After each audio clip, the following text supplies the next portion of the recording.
Audio Jungle.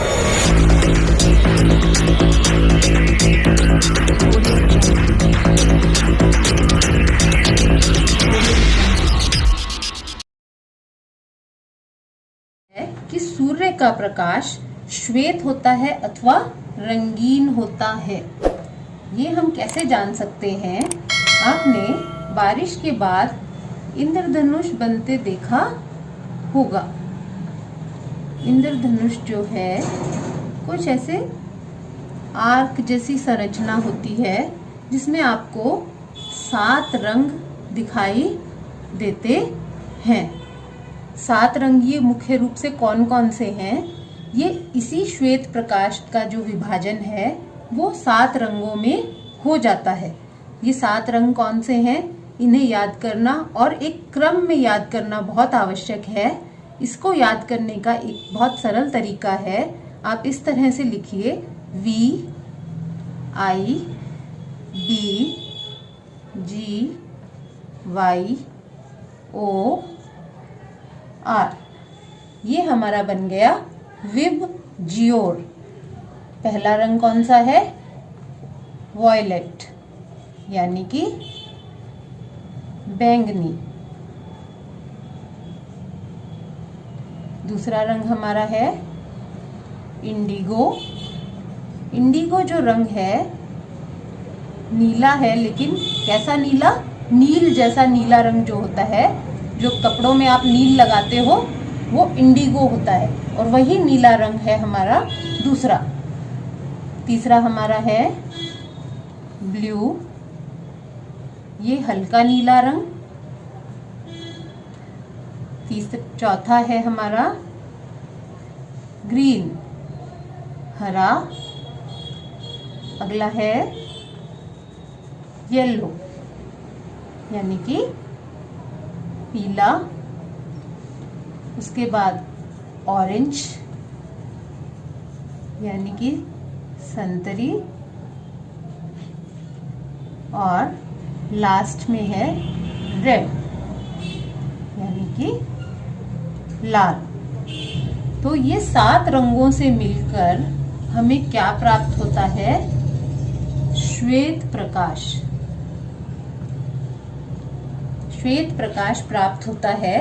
इसे भी हम क्रियाकलाप द्वारा करके भी देखेंगे कि किस प्रकार ये 7 रंग मिलकर श्वेत प्रकाश बनाते हैं और कैसे ये श्वेत प्रकाश इन 7 रंगों में विभाजित हो जाता है।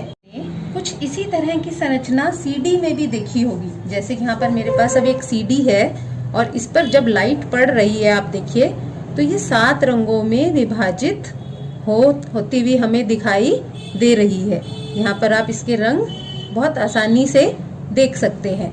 और हम दूसरा क्रियाकलाप जो करेंगे वो इस प्रिज्म की सहायता से करेंगे। ये इस तरह की आकृति का जो है इसे हम कहते हैं प्रिज्म। प्रकृति में भी एक ऐसी ही प्रक्रिया होती है। क्या होता है कि बारिश के बाद हमें इंद्रधनुष कब दिखाई देता है? बारिश के बाद।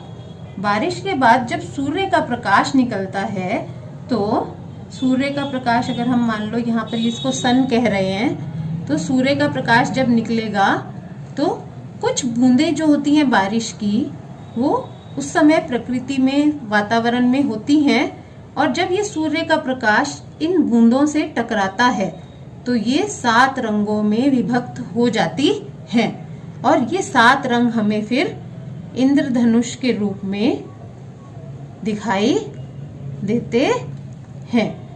हम इस क्रियाकलाप को करके देखते हैं कि किस प्रकार प्रिज्म, इसे हम क्या कहते हैं? प्रिज्म। मैंने जो आपको अभी यहाँ पर ये दिखाई है, ये क्या है? हमारे पास एक प्रिज्म है। तो इसी तरह ये प्रिज्म पे भी जब सूर्य का प्रकाश पड़ेगा एक दिशा से, तो आप दूसरी दिशा से 7 रंगों में इसको विभक्त होते हुए देख सकते हैं। तो चलिए अब हम ये क्रियाकलाप करते हैं। बच्चों, ये देखो मेरे पास एक ग्लास प्रिज्म है। अब हम देखते हैं कि किस प्रकार जब सूर्य का प्रकाश इस पर पड़ता है, श्वेत प्रकाश, तो वो 7 रंगों में विभक्त हो जाता है। यहाँ पर मैंने एक प्रिज्म ले रखी है और यहाँ प्लेट में हमारे पास कुछ पानी है जिससे कि आपको ये 7 रंगों में विभक्त होता हुआ बहुत स्पष्ट दिखाई देगा। अब ये देखो, जैसे मेरे पास, मैं इस पे फोकस कर रही हूँ तो सूर्य का प्रकाश इस पे पड़ने से पानी में आपको 7 रंग बहुत स्पष्ट दिखाई दे रहे हैं। तो आपने क्रियाकलाप में देखा कि कैसे श्वेत प्रकाश आपको 7 रंगों में विभक्त होता हुआ दिखाई दिया। अब आपको ये भी सोच रहे होंगे कि यदि हम इन 7 रंगों को मिला दें तो क्या हम पुनः श्वेत प्रकाश प्राप्त कर सकते हैं? जी हाँ, बिल्कुल कर सकते हैं ये भी हम। अभी हम एक और क्रियाकलाप करके देखते हैं। बहुत आसान सा क्रियाकलाप है और उसमें हम एक डिस्क इस तरह से लेंगे और उसको हमने 7 हिस्सों में विभक्त कर रखा है। 7 हिस्से उसके बना रखे हैं, 2 3 4 5, एक हिस्सा और कर लेते हैं। तो इस तरह से उसको 7 रंगों में हमने अलग अलग रंग कर रखे हैं, यही वाले। और जब उसको तेजी से घुमाया जाएगा तो हमें वो सफेद दिखाई देगी। तो आइए हम उस क्रियाकलाप को करके देखते हैं। ये देखिए, ये एक डिस्क है जिसे 7 रंगों में रंगा हुआ है। अब मैं इसे तेजी से घुमाऊंगी इस तरह से, तो आपको ये देखिए सफेद रंग की नजर आ रही है। ये देखिए, इस तरह से हमें ये 7 रंग जब ये आपस में मिल गए तो ये हमें सफेद नजर आते हैं। इस डिस्क को हम न्यूटन की डिस्क कहते हैं। यानी जो हमने 7 रंगों की ये डिस्क बनाई थी, इसे हम न्यूटन डिस्क कहते हैं। मुझे उम्मीद है आपको पाठ बहुत अच्छी तरह समझ आया होगा।